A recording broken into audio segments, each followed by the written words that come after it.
Welcome back to the show, everybody, and it's good to be back. I love the smell of crypto in the morning. FedNow and Ripple, James Wallace from Ripple partner. We're going to talk about patent in Swift, and you're going to like it. And how about a new Ripple user, Monica Long, in the news, talking about billions between U.S. and Mexico. Putin cancels Africa's debt. The U.S. dollar no longer the world standard. We got that and so much more. Somebody roll that beautiful intro.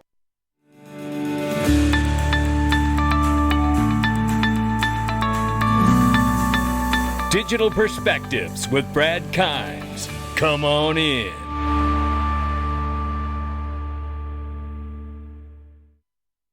Welcome back to the show, everybody. You can follow us on Twitter and YouTube for exclusive content. Right now, $1.25 trillion market cap for cryptocurrency. The market is up 2%.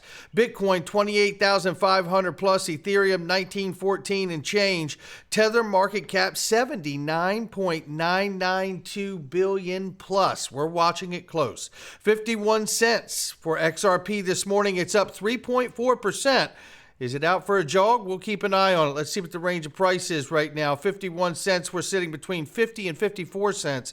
We'll keep an eye on it this morning. Ladies and gentlemen, if you haven't done it, Ledger's mission to become a global consumer technology brand has been accelerated. Take a listen here from Ray Fuentes and the Link2 family, where you can get private equity of Ledger, Ripple, Uphold, PolySign, and AI companies even. They have so many incredible products. Check out my sponsor here. Check it out. Ledger just received a $24 million investment from True Global Ventures to accelerate its mission to become a truly desirable consumer technology brand. Ledger built the only secure governance layer for enterprise self-custody and proudly secures more than 30% of the world's digital assets with zero hacks ever. Ledger recently announced the demand of its Ledger Stacks hardware wallet has already exceeded supply, making it the most successful product launch in the company's history.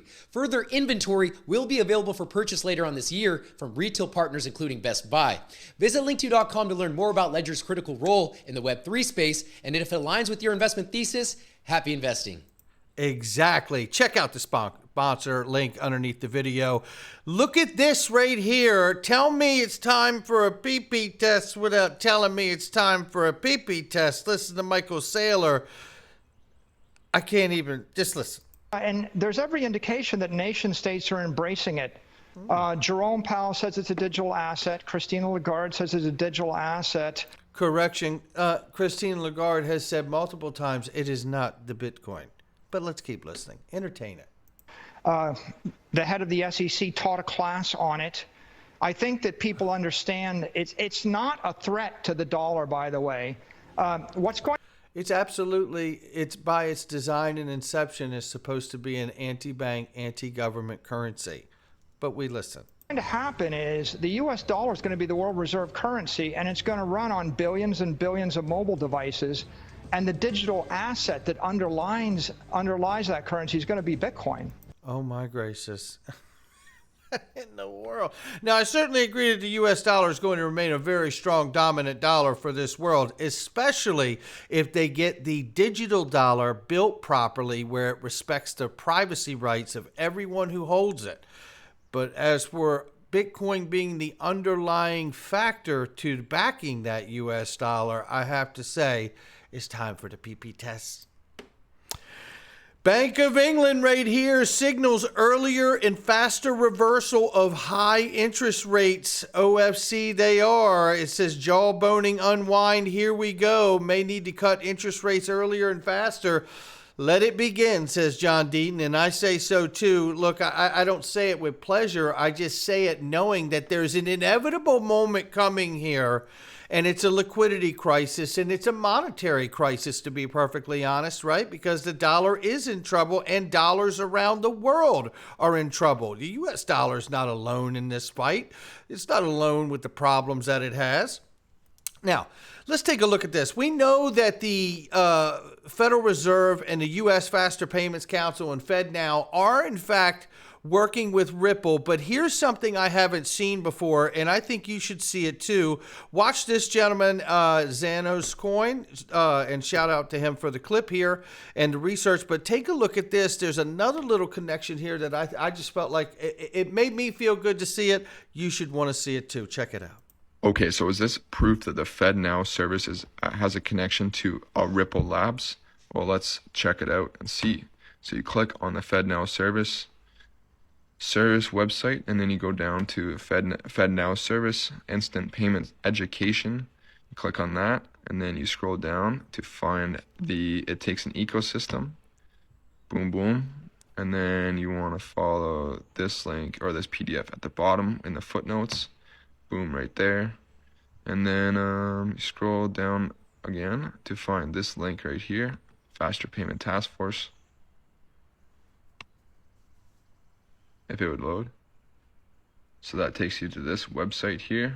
You want to scroll down again to the download final report part 2. Then you want to go to page number 12.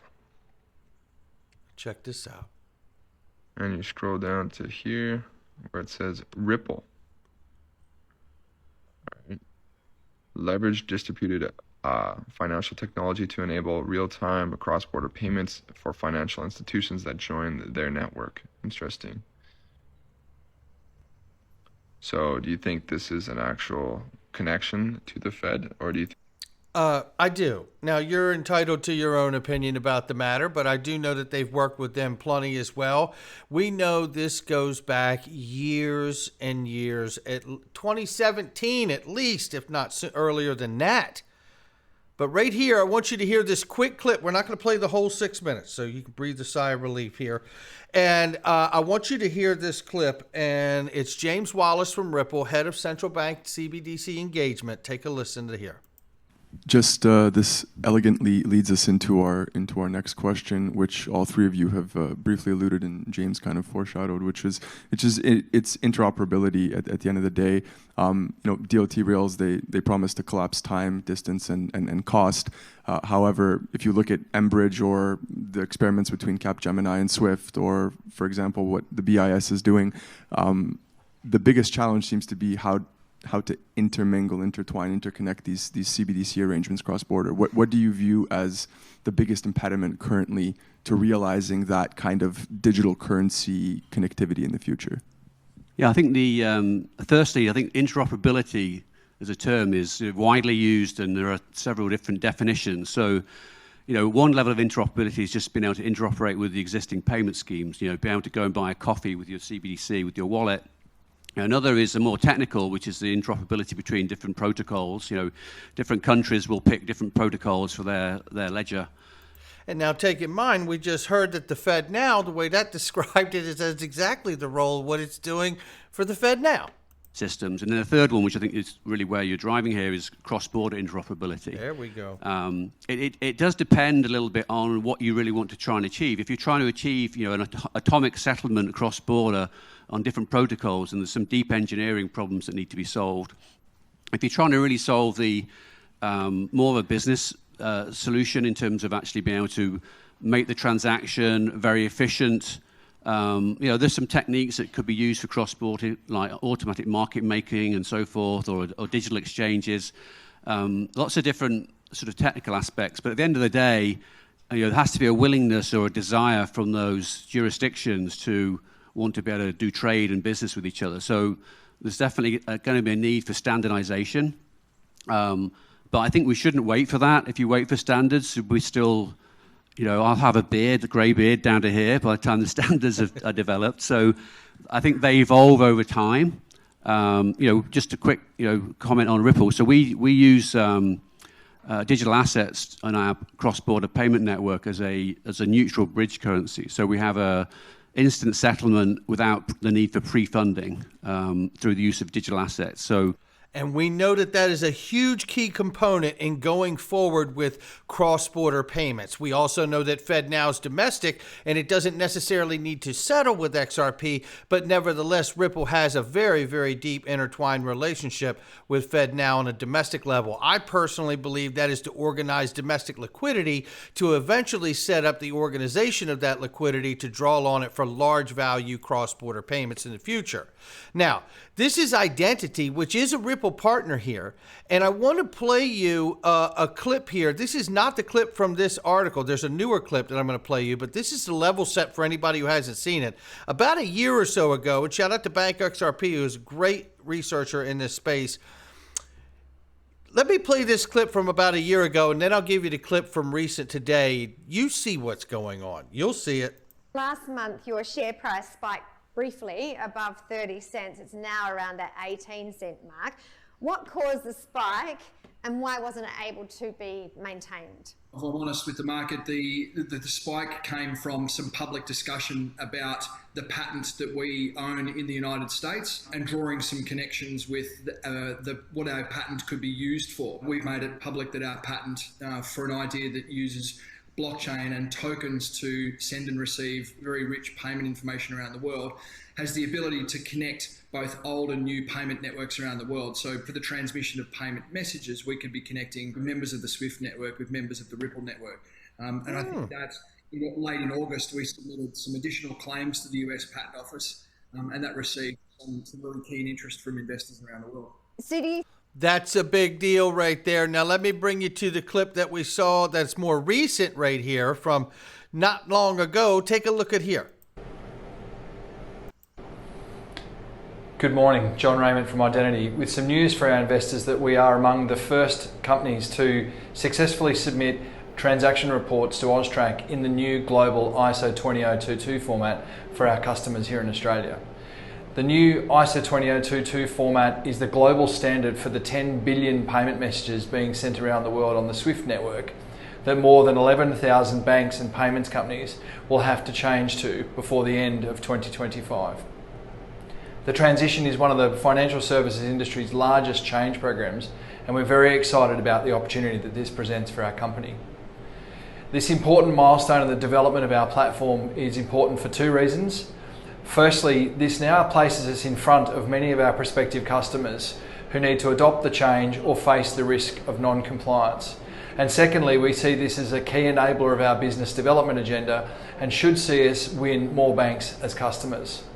For more information, please. And you get the gist of it right there. So we know that there's technically no such thing as ISO 20022 tokens, but we also understand that that new standardization of that payment language, which has been around for more than a decade, is really designed not only to bring that standardization to the payment industry, but deliver a much deeper, rich data collection of those messages and payments. And it does allow for the introduction of new coding of assets like CBDCs and obviously XRP, XDC, XR, XLM, and other tokens as well. And that's where people get the slang ISO 20022 tokens from. But what's interesting to me is understanding that Identity is a Ripple partner, understanding that they're putting themselves and position themselves to help banks and be in front of this innovation, knowing Ripple's behind that innovation, and as well with FedNow, it's all adding up for me, and I hope that it is for you too. But if not, I get it. I totally get it. We're not all the same.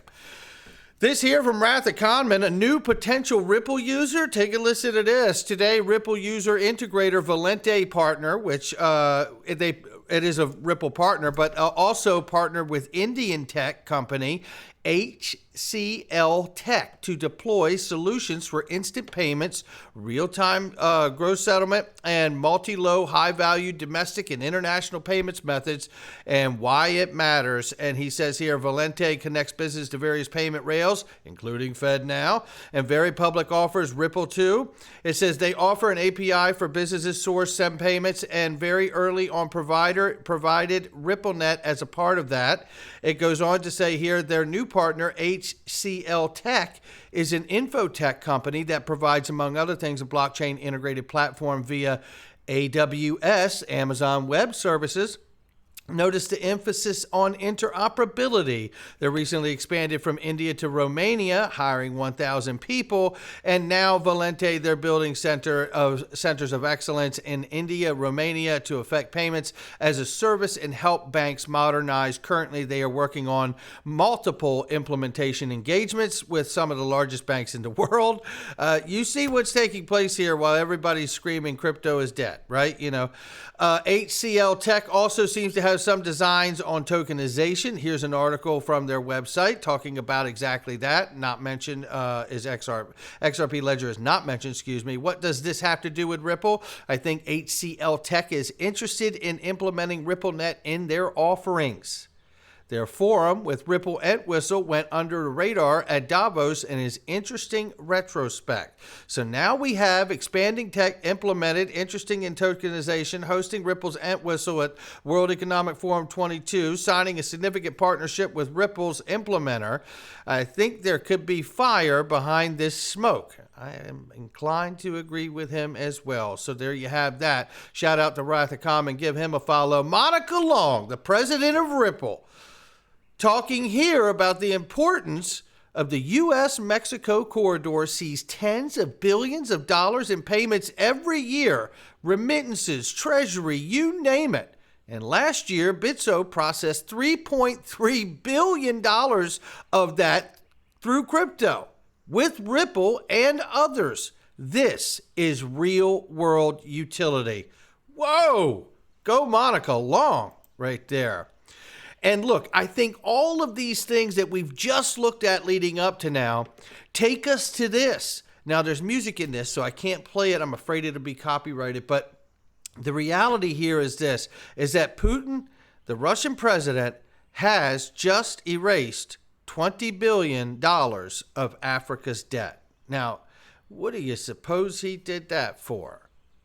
And then we had this just recently said, and I want you to listen to what's said about our currency is crashing and will soon no longer be the world standard, which will be our greatest defeat in 200 years.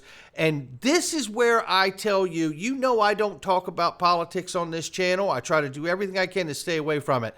And as I am an investor, an entrepreneur, a business person, when politics intersects with my pursuits, that's where I get involved. And I want you to listen to the statements before he talks about the dollar losing its standard and not being the standard.